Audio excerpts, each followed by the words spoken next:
न्यायालयाने दिलेल्या आदेशाने मल्याचा पाडा येथील मानव केंद्र पिंपळनेर यांनी पोलीस बंदोबस्तात हद्दीतील केले वाल कंपाऊंड कायम. 51 पानखेडा शिवार आहे. हा पानखेडा शिवार मधील गट नंबर 51 हा मल्याचा पाडा नवीन झालाय. मल्याचा पाडा गट नंबर 51 मध्ये आज जी मोजणी होऊन जी उर्वरित जागा गट नंबर 51 मधून जी शिल्लक राहिलेली आहे त्यांना मानव केंद्रवाल्यांना 5 गुंठे जागा देऊन जी उर्वरित जागा शिल्लक राहिलेली आहे ती आम्हा गावकऱ्यांच्या ताब्यात देऊन आणि शासनाच्या काहीतरी योजना तिथे ग्रामपंचायत जागा, अंगणवाडी, अमुक धमुक इतर जे शासनाच्या योजना आहेत त्या तिथं राबवण्यास आम्हाला परवानगी मिळावी अशी गावकऱ्यांची विनंती आहे. तेवढ्या जागेत ग्रामपंचायत आमची पेशामध्ये येत आहे, त्याच्यामुळं या जागा आम्हाला उपलब्ध करून द्यावी व शासनाने आम्हाला परवानगी द्यावी. पिंपळनेर जवळच असलेल्या मल्याचा पाडा येथील मानव केंद्र पिंपळनेर यांनी मल्याच्या पाडा गावाजवळ धरणाच्या पायथ्याशी सन 1980 पासून मानव केंद्राची उभारणी संत ठाकूरसिंग महाराज यांनी केली. या मानव केंद्रासाठी त्यांनी गट क्रमांक 51 मधील क्षेत्र विकत घेतले व तिथेच निवास व सत्संग तसेच भोजनगृहासह बांधकाम केले. दरवर्षी येथे सत्संग कार्यक्रम होत असतो. कार्यक्रमाला खानदेशातून तसेच गुजरात, मध्य प्रदेश, महाराष्ट्रातून भाविक येतात.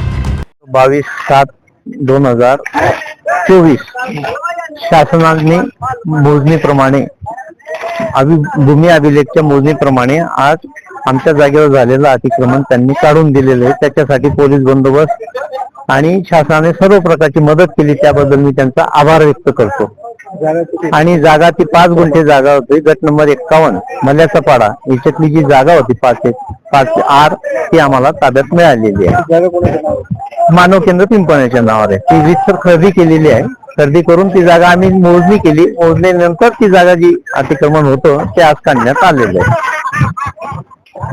या अतिक्रमण जागेसंबंधीचा वाद जवळच असलेल्या मल्याचा पाडा गावाच्या नागरिकांशी होता. त्यासंबंधी मानव केंद्र पिंपळनेरच्या वतीने जनरल मुक्तिहार पत्राने किशोर गुणवंतराव अहिरराव राहणार असून धांडणे यांनी जागेचा ताबा कायम करण्याकामी सहजिल्हाधिकारी तथा उपविभागीय अधिकारी धुळे यांच्या कोर्टात दावा दाखल केला होता. त्या दाव्याचा निकाल मानव केंद्र पिंपळनेर अर्थात किशोर गुणवंतराव यांच्या बाजूने लागला.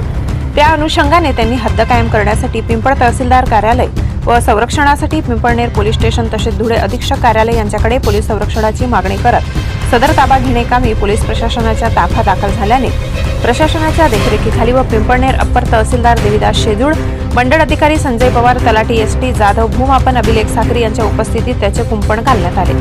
यावेळी डीवायएसपी मार्गदर्शनाखाली पिंपळनेर पोलीस स्टेशनचे API Sachin Kapadnis, PSI Bhushan Shewade, PSI Vijay Chaure, constable Kailas Kodi, constable Bhaskar Suryavanshi, constable Dinesh Made, constable Deepak Patil, constable Shamrao Ahire, constable Akash Madi सह मोठा पोलिसांचा चोख बंदोबस्त ठेवण्यात आला होता.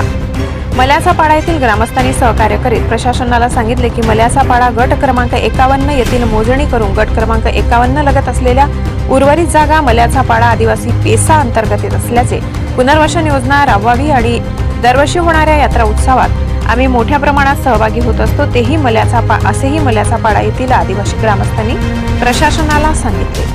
ब्युरो रिपोर्ट पिंपळनेर सहसंपादक अनिल बोराडे. आज दिनांक 22/7/2024 रोजी शासन नियमाप्रमाणे किंवा मल्याच्या पाड्या ग्रामपंचायत हद्दीतील जी उर्वरित अतिक्रमणाची जागा होती त्या जागेसंदर्भामध्ये ग्रामपंचायत मल्याचा पाडा हे या ठिकाणी वास्तव्य करत असता त्या ठिकाणी लोक घरं बांधून राहत होते. पण काही कारणास्तव ते घरं त्यांनी पाडली आणि घरं दुसऱ्याकडे बांधली. पण त्यांच्याकडे घरपट्टी किंवा त्यांच्याकडे काही कागदी पुरावे आहेत. आणि त्याच्यानंतर सरकारची जी नोटीस होती त्या नोटीसच्या अनुषंगाने या ठिकाणी तहसीलदार साहेबांनी आणि पोलीस प्रशासनाच्या वतीने जो त्यांना 5 गुंठे जमीन काढून द्यायचा इश्यू होता तो त्यांनी सरकारच्या नियमानुसार काढून घेतलेला आहे आणि गावकऱ्यांनी त्यांना पुरेपूर सपोर्ट देखील केलेला आहे. परंतु त्याच्यामध्ये जी एक बाब आहे ती म्हणजे पूर्व, पश्चिम, दक्षिण, उत्तर जी लांबी रुंदी जी मोजलेली आहे त्या मोजलेल्या लांबी रुंदीमधून जी चतुर्सीमा निश्चित होते त्या चतुर्सीमेच्या अनुषंगाने किती एकर किती गुंठे आला हे अजून अद्यापही तहसीलदार साहेबांनी गावकऱ्यांना सांगितलेलं नाही. परंतु 6 एकर 9 गुंठे जमीन एकूण 51 गट नंबरची आहे. तरी देखील जर ज्या दिवशी गाववाल्यांनी कोर्टामध्ये केस दाखल केली तर त्या टायमाला 6 एकर 9 गुंठे जमीन जर कधी निघाली आणि उर्वरित जमीन जर परत गाववाल्यांच्या ताब्यामध्ये निघत असेल तर ती शासनाने परत करावी आणि शासनाने परत केल्यानंतर ती ग्रामपंचायतीच्या ताब्यामध्ये द्यावी असं गावकऱ्यांची इच्छा आहे. आणि कुठेही आलं तर वैयक्तिक कोणाच्या मालकीचं जर कधी असेल तर त्यासाठी ग्रामपंचायतीला देखील त्यांनी नोटीस काढली पाहिजे की तुमच्या हद्दीमध्ये हे गट नंबर आहे तर त्या लोकांना तुम्ही तुमच्या अतिक्रमणामध्ये जमीन किती आहे तर त्यांचा गट नंबर कसा आहे ही पूर्वकल्पना द्यायला पाहिजे, पण दिलेली नव्हती. पण तरी देखील गाववाल्यांनी त्यांना सहकार्य केलं आणि 5 गुंठा जमीन त्यांना काढून दिलेली आहे.